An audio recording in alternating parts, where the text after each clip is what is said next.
Welcome to Uma's kitchen. வணக்கம். Welcome to Uma's kitchen. எல்லோரும் எப்படி இருக்கீங்க?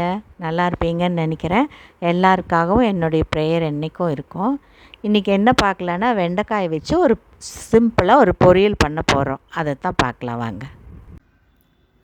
வெண்டைக்காயை பார்த்திங்களா, நான் நல்லா உப்பும் மஞ்சப்பொடியும் போட்டு 2-3 தண்ணி போட்டு கழுவி எடுத்து வச்சுருக்கிறேன். இன்னும் அதை இந்த மாதிரி வெட்ட போகிறேன்.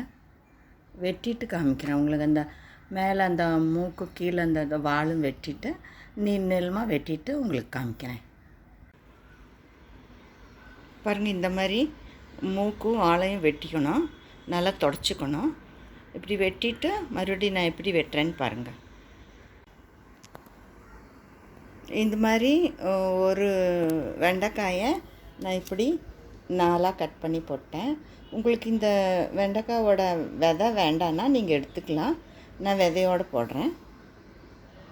இந்த மாதிரி பண்ணி வச்சுட்டேன். இதில் நான் கொஞ்சம் மஞ்சப்பொடி போடுறேன்.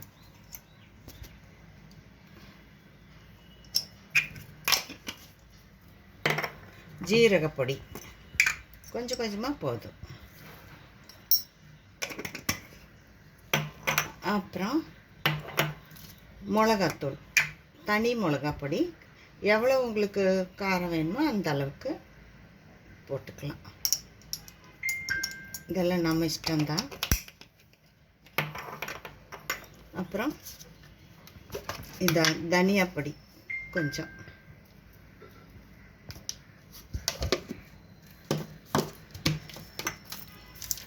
அதுக்கப்புறம் கொஞ்சம் கடலை மாவு. கடலை மாவு இல்லைன்னா நீங்கள் அரிசி பொடி கூட போட்டுக்கலாம். இதில் அரிசி பொடி கூட சேர்த்திக்கலாம். கடலை மாவு கூடயும் அரிசி பொடி சேர்த்தலாம். நான் அரிசி பொடி தேடி எடுக்கணும். இப்போ தான் ஊர்லேருந்து வந்ததுனால எங்கே வச்சுருக்கேன்னு தெரியல, பார்க்குறேன். அப்புறம் தேவையான உப்பு.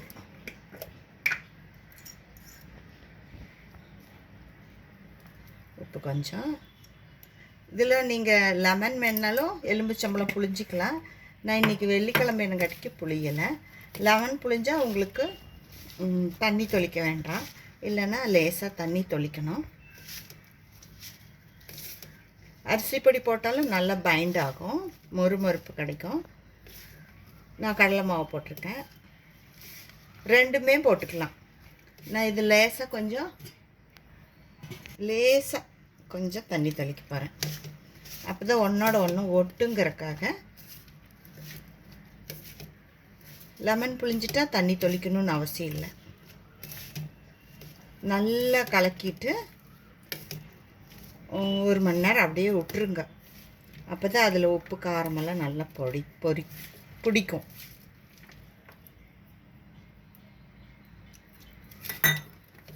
கொஞ்சம் பெரிய தட்டு எடுத்துக்கோங்க, அப்போ தான் எல்லாமே கீழே சிந்தாமல் நம்ம விறக முடியும். இந்த வெண்டைக்காய் சின்ன சின்ன வெண்டைக்காயாக இருக்கணும், இந்த மாதிரி சின்னதாக. அப்போ தான் கொஞ்சம் டேஸ்ட்டாகவும் இருக்கும், சீக்கிரம் இந்த மொறுமொறுப்பு கிடைக்கும். பெரிய வெண்டைக்காய்னா நீங்கள் 2ஆக வெட்டிக்கோங்க. இவ்வளோ தாங்க. இது எப்படியே கொஞ்சம் நேரம் 1 மணி நேரம் ஊற வச்சுட்டு அப்புறம் நம்ம பொரிக்கிறது எப்படின்னு பார்க்கலாம். பாருங்கள், அடுப்பு பற்ற வச்சுட்டேன். கனமான அந்த இரும்பு வடைச்சட்டி வச்சுருக்கிறேன். கல் சூடாயிடுச்சு. நான் நல்லெண்ணெய் யூஸ் பண்ணுறேன். உங்களுக்கு எது வேணாலும் யூஸ் பண்ணிக்கோங்க. நான் கொஞ்சமாக போடுறேன், ஏன்னா எனக்கும் சாப்பிடணும். இல்லைன்னா கொஞ்சம் நீங்கள் எக்ஸ்ட்ரா ஊற்றிக்கலாம். உங்களுக்கு எண்ணெயில் எந்த பிரச்சனையும் இல்லைன்னா எக்ஸ்ட்ரா ஊற்றிக்கலாம். நான் எனக்கு சாப்பிட்ணுங்கிறதுக்காக கம்மியாக போட்டிருக்கேன். எண்ணெய் காஞ்சிருச்சு. இந்த கடுகு உளுந்து பருப்பு போட்டு தாளிக்கிறேன். இதுக்கு எதுவும் போடணும்னு அவசியம் இல்லை. கருவேப்பிலை அது இதுன்னு அவசியம் இல்லை. உங்களுக்கு வேணும்னா நீங்கள் போட்டுக்கோங்க. இது பாருங்க, நம்ம அதை பரட்டி வச்சுருந்தோம்ல, 1 மணி நேரம் ஆயிடுச்சு. இதில் நீங்கள் நடக்கடலை கூட வறுத்து பொடிச்சு கூட போட்டுக்கலாம், அது ஒரு டேஸ்ட்டாக இருக்கும். நான் இதை அப்படியே போடுறேன்.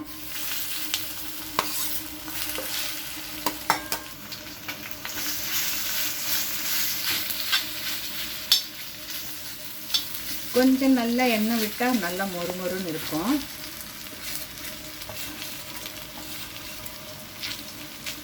கொஞ்சம் நிதானமாக வச்சு எரிக்கணும், அப்போ தான் கருகாமல் இருக்கும்.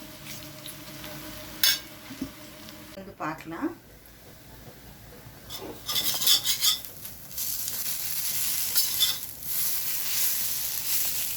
சிம்மில் அப்படியே வச்சு கொஞ்சம் மொறுமொறுன்னு வறுக்கணும்.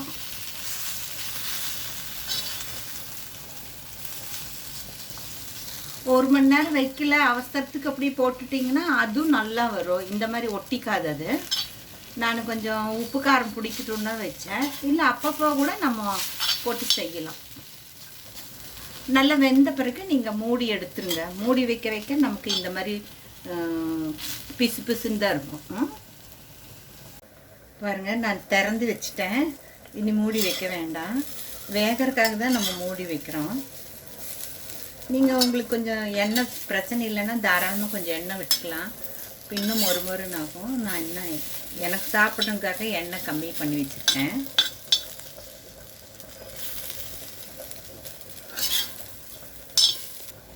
உங்களுக்கு வேணும்னா இப்படி வச்சுக்கலாம். இல்லை இன்னும் முருகெல்லாம் வேணும்னா இன்னும் கொஞ்சம் நேரம் வச்சுட்டு இந்த மாதிரி நல்லா முருகல் இப்படி வந்தான்னா எடுத்துக்கலாம். நான் எங்களுக்கு பருப்பு சாதம்னு சொன்னதுனால இப்படியே வைக்கிறேன். இன்னி முருக விடலை. அது உங்கள் விருப்பம், வேணுன்னா வச்சுக்கலாம். நான் இதோடு எடுக்கிறேன். இந்த வீடியோ உங்களுக்கு பிடிச்சிருக்குன்னு நினைக்கிறேன். ஏன்னா வெண்டைக்காய் நம்ம எப்படி வேணால் பொரியல் பண்ணலாம். இது ஒரு வகை. இதில் நீங்கள் இந்த நடக்கலை பருப்பு இருந்தால் அது வறுத்து பொடிச்சு கூட போட்டுக்கலாம். அது ஒரு டேஸ்ட்டாக இருக்கும். இது உங்களுக்கு பிடிச்சிருந்தா லைக் பண்ணுங்கள், ஷேர் பண்ணுங்கள், சப்ஸ்கிரைப் பண்ணுங்கள். இந்த வெண்டைக்காயோட பொரியல் ரொம்ப ஜோராக இருக்கும். பாய், டேக் கேர்.